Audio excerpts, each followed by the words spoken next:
Chegamos a mais um momento de umas pequenas reflexões que tem como tema o caminho da perfeição. Desde sempre, Jesus nos chama à perfeição. Logo, nos chama à santidade. Sede vós, pois, perfeitos, como é perfeito o vosso Pai que está nos céus. Mateus capítulo 5, versículo 48. Mas isso não é só um desejo de Jesus. Deus Pai, já no início de tudo, convidava os filhos de Israel à santidade. Serei santo porque eu sou santo. Levítico capítulo 11, versículo 45.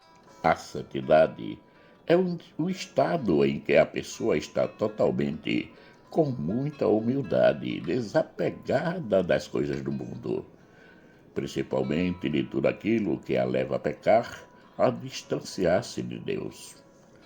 A única coisa que lhe interessa é a vivência plena do amor. Nesse caso, podemos dizer que é algo impossível. Porém, a história da Igreja nos diz o contrário e nos confirma aquela máxima, porque para Deus nada é impossível. Lucas capítulo 1, versículo 37.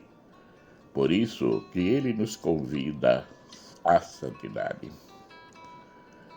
Jesus nos convida a olharmos para o alto e nos colocarmos diante de Deus, procurando ir além dos nossos limites e fraquezas. Ele nos pede algo mais, isto é, além de sermos bons, devemos ser compassivos e misericordiosos com os nossos irmãos, assim como Deus é conosco.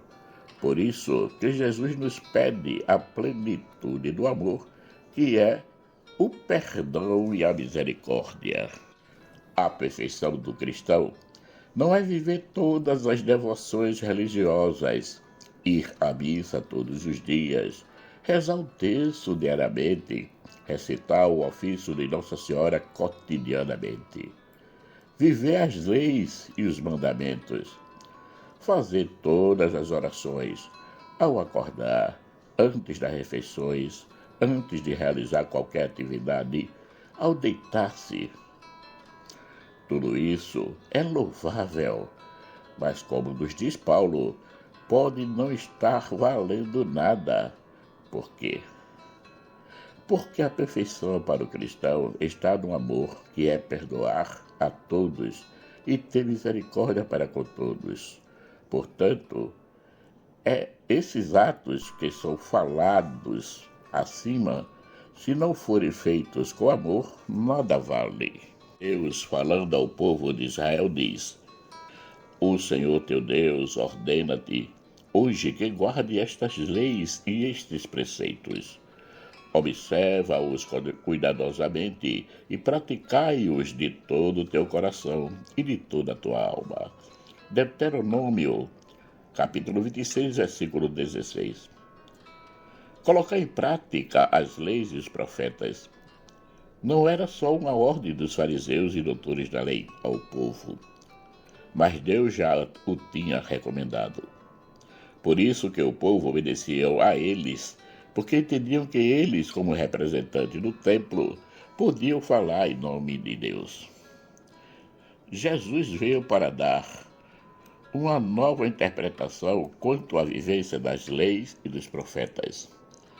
Ele trouxe à tona a norma que diz que se deve amar o que nos amam e odiar os que nos odeiam, procurando mostrar uma nova norma em relação a isso. Ouviste que foi dito: amarás o teu próximo e odiarás o teu inimigo. Eu, porém, vos digo: amai os vossos inimigos, bendizei os que vos maldizem, fazei bem aos que vos odeiam, e orai pelos que vos maltratam e vos perseguem, para que sejais filhos do vosso Pai que está nos céus. Mateus capítulo 5, versículo 43 a 44. Ainda nos diz que amar os inimigos e fazer o bem a quem nos odeia é a condição primordial para sermos considerados filhos de Deus.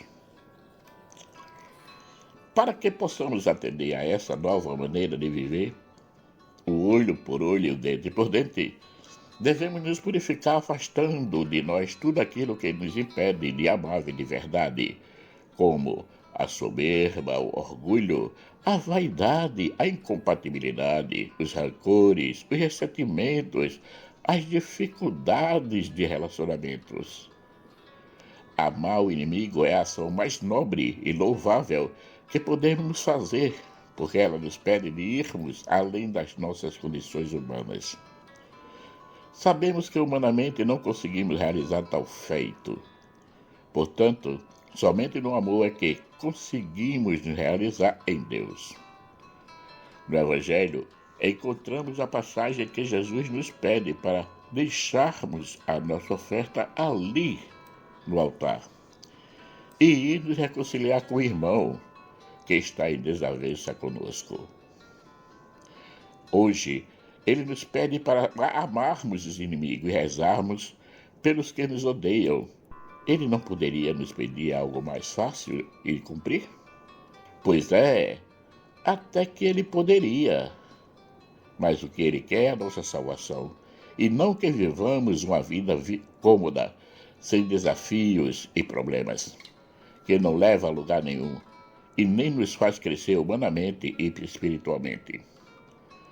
A pedagogia de Jesus é bem diferente das que muitos pais usam hoje para educar seus filhos, não colocando-os em dificuldades para não traumatizá-los, nem forçá-los a irem além dos próprios esforços, facilitando-lhes tudo, deixando-os incapazes de tomar qualquer decisão sozinho.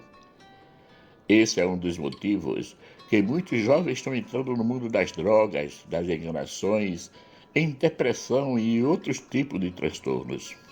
A ordem de Jesus de amarmos os inimigos e rezarmos pelos que nos odeiam nos leva a irmos a um patamar de santidade, porque fazemos coisas que não são do comuns. Amar quem nos ama, todo mundo faz isso, os bons e os maus. Rezar só por aqueles que nos fazem bem, também todo mundo faz. Então, qual seria a diferença? O que nos tornaria diferente de todo mundo? A vivência do amor. Somente ele é capaz de nos transformar e nos deixar mais semelhante a Deus. Jesus não nos pede algo extraordinário, inalcançável, mas nos pede uma atitude simples que todos nós podemos fazê-la. Amar de verdade e não apenas de aparência. A perfeição não é perfeccionismo, são duas coisas muito diferentes. Nós dizemos que só em Deus seremos perfeitos. Porém, podemos dia a dia viver em busca da perfeição, procurando fazer tudo com o mais alto grau de dedicação. O perfeccionismo é uma atitude que temos de querer tudo perfeito no seu mais alto grau. Mesmo que as coisas estejam certas, mas não estão conforme o conceito que se tem de perfeição, nada vale. A parábola do publicano e o fariseu nos mostra muito bem essa diferença. Dois homens subiram ao templo para orar, um fariseu e o outro publicano. O fariseu, estando em pé, orava consigo desta maneira: Ó Deus, graças te dou, porque não sou como os demais homens roubadores, injustos e adúlteros. Nem ainda como este publicano, jejuo 2 vezes na semana e dou os dízimos de tudo quanto possuo.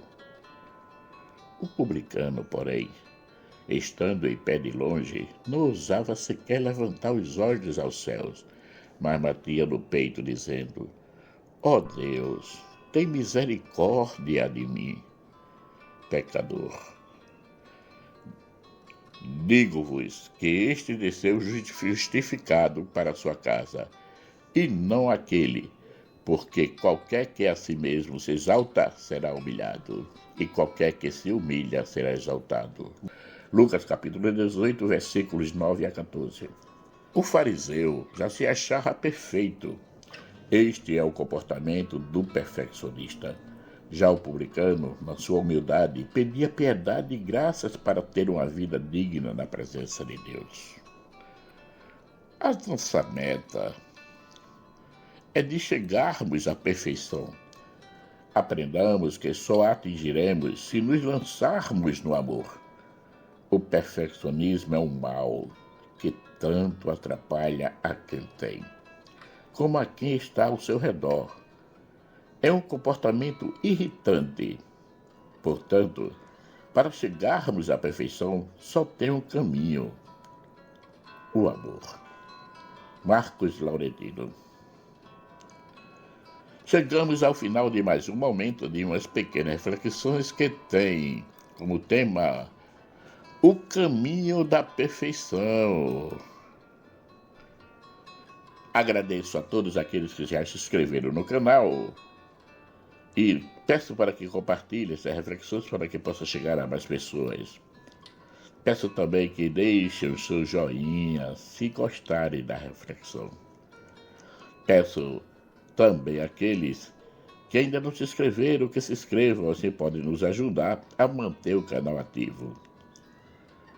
Aos poucos estamos ganhando inscritos, graças a Deus. E agradeço a todos aqueles que se inscreveram de coração. Que o nosso Pai Eterno, rico em bondade, misericórdia e amor, nos dê um excelente dia.